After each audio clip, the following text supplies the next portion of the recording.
Wout van Aert hein, pour l'instant et n'a pas réussi à accrocher un Flandre et un Roubaix. Et effectivement, les années passent. Lui en a déjà 2. Il aura moins de pression que son pote belge. Oh la chute! Hop là!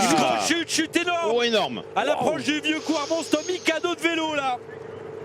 Ah, puis Une là, énorme chute à l'instant! Il y a beaucoup de jumbo. Hein. Il y a eu du jumbo. Et oui, hein, la tension était palpable sur cette grande route. Et à Julien, Julien Alaphilippe qui est encore tombé, il a mal. C'est tombé devant. Il y a Tim Wellens qui est en train de remonter. Je pense que ça tombe au milieu. Oh là là, là bah oui, c'est gradé. Oh ah là non, là là là, bah là, balayage. Oh non, à la strike. oh non. Il va s'en vouloir le copain ce soir. Julien qui va attaquer normalement ce virage devant. Ouais, devant. Là voilà, à gauche. Et en tête même, en tête Julien Alaphilippe il me semble. Ouais. Est-ce qu'il va pas accélérer Julien? Oui, il est en train de prendre 1 ou 2 mètres d'avance. Accélération de Julien Alaphilippe. Et voilà pourquoi il faut être placé. C'est Néchal qui était 100 mètres avant le mont. Ah c'est Asgreen. Ah mais Julien est juste derrière avec Matteo Trentin. Van der Poel, 5e position. William Girmay qui revient également. John de Genkolb qui fait l'effort. Wout van Aert un petit peu plus loin. Asgreen avec Trentin, avec Kung, avec VDP, Julien Alaphilippe. Laporte, Van Hooijdonk, je vois pas Wout van Aert. Hein, non, il n'est pas là, Van Aert. Girmay, ah si, il est là, Van Aert, dans la roue de Pogacar. Il est en sursis, bah c'est parti. Attention, grosse accélération maintenant. Tadej Pogacar qui fait rouler. Et pas qu'un peu. Berg, c'est un coup de fusil. Qui roule. Alors il est où Tadej? Dans la roue de Oliveira. Derrière là. Ouais. Il se retourne. Ça va pas être une petite. Il y a Tom Pidcock, il y a Christophe Laporte, il y a Julien Alaphilippe, Mathieu Van Der Poel qui est marqué par Wout van Aert. Ça va pas être une petite praline. Ça va attaquer. Attaque de Tadej Pogacar. Van Der Poel dans la roue de Van Aert. Van Aert qui est gentiment en train de remonter, mais Sheffield. Van Der Poel n'est pas au mieux. Hein. Il n'arrive pas à y aller, Mathieu Van Der Poel. Julien Alaphilippe non plus. Et Pogacar plus fort que Pidcock, plus fort que Sheffield. Pogacar qui se débarrasse de tous ces sparadraps là. Wout van Aert, Mathieu Van Der Poel, ses 2 principaux adversaires. 55 km de l'arrivée, un petit peu plus, 55 et 2 minutes. Attaque de Poggi. Van Der Poel est revenu hein, dans le sillage de Van Aert. Sheffield qui a obligé d'attendre Thomas Pidcock. Van Aert, VDP, Laporte. Bon, les hommes forts sont là. Hein. Les hommes forts sont là. On est en train de reprendre Axel Zinglet et Nils Politt pour Tadej Pogacar. Il va être gêné par la voiture là, Pogacar. Regardez, obligé de passer sur le bas-côté pour doubler cette voiture. Reprendre maintenant Axel Zinglet et Nils Politt. Mais cette voiture va faire un petit barrage à ses poursuivants. Ah, c'est du pain béni ça pour Politt et Axel Zinglet juste au moment où il y a le replat là. Ouais, ça va être dur pour il faut suivre. Il faut quand même suivre le double vainqueur du Tour de France. T'as juste à suivre. Ça remonte un peu dur hein, pour la fin du vieux Quarmont. Regardez, Axel il explose et Politt je pense que ce sera un peu plus haut. Pidcock, Van Aert, Van Der Poel, Laporte. Battu par Yoann Mousseau une première fois en 95 et par Michele Bartoli. On a vu un doublé italien en 1996. Et regardez, rappelez-vous ce qu'il a dit. Je suis là pour aider. Si je peux anticiper, parce que là Christophe Laporte est sorti. Ça va obliger Pidcock, ça va obliger Mathieu Van Der Poel à rouler. Wout van Aert est dans un fauteuil. Laporte va revenir sur Pogacar. Pogacar, le bon coup, ça serait quoi? De rouler, mais Laporte, est-ce qu'il va prendre des relais? Roule pas. C'est ça le problème.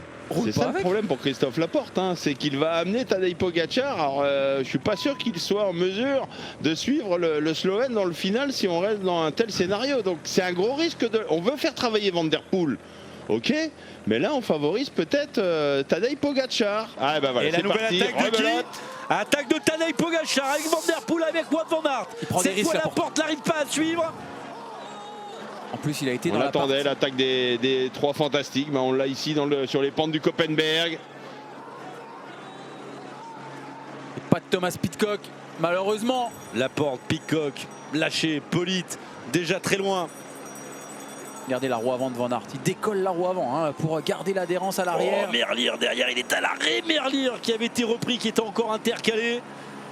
Ouais, il a quasi fait péter à la roue. Hein. Oh, Van Der Poel qui grimace. À l'image de 2020. Ouais, il est moins bien que lors du Grand Prix E3 où c'était Wout van Aert qui était à chaque fois à la rupture.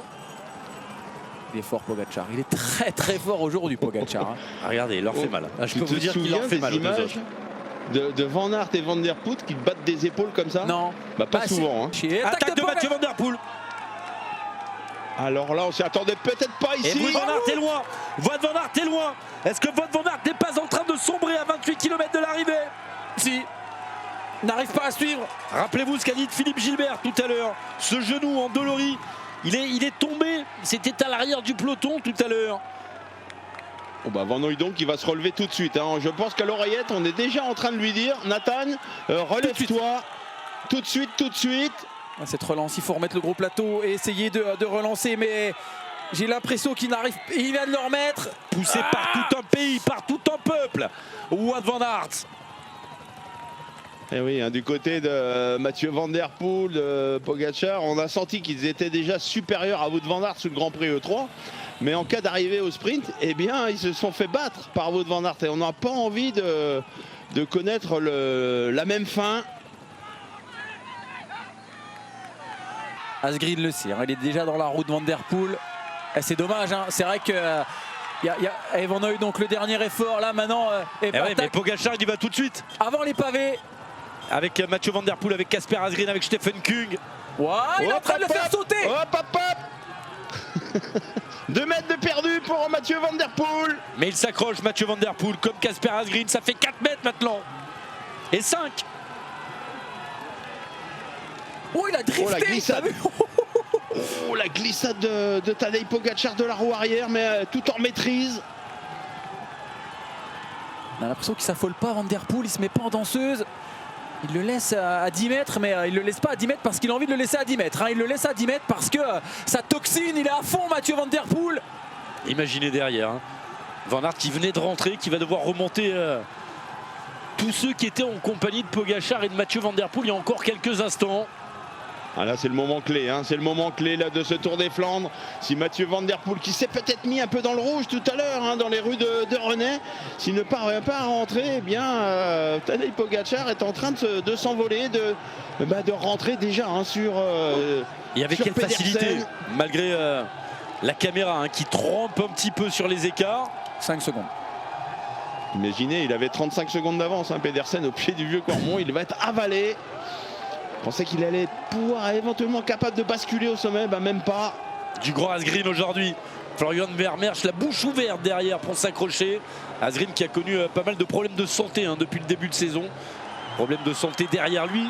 On retrouve celui qui s'était imposé il y a 2 ans devant Mathieu Van Der Poel, qu'il avait battu au sprint. Et regardez, mais il Mats Pedersen tout de suite effacé. Pogacar qui est au-dessus pour l'instant. Pogacar qui a fait fumer le pavé du vieux Quarmont.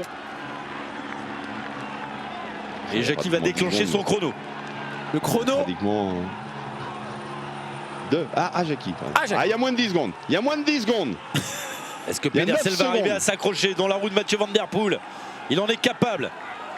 Ouais, et puis c'est vrai que le public belge aurait certainement préféré voir la victoire d'un Wout van Aert, mais on a beaucoup de respect pour un coureur comme Tadej Pogacar qui est quand même sur au départ plutôt un coureur de grand tour et qui vient affronter sur leur terrain les purs Flandriens. Donc beaucoup de respect de tous les Belges et on a un très très beau vainqueur du Tour des Flandres, 4e l'an passé, vainqueur cette année. Un nouveau pas vers la légende pour Tadej Pogacar qui à 24 ans va remporter son 4e monument. Il est le 3e à inscrire son nom au palmarès du Ronde 2 après avoir remporté le Tour de France. Il y avait Louison Bobet, il y avait également Eddy Merckx bien sûr. Voici le 3e.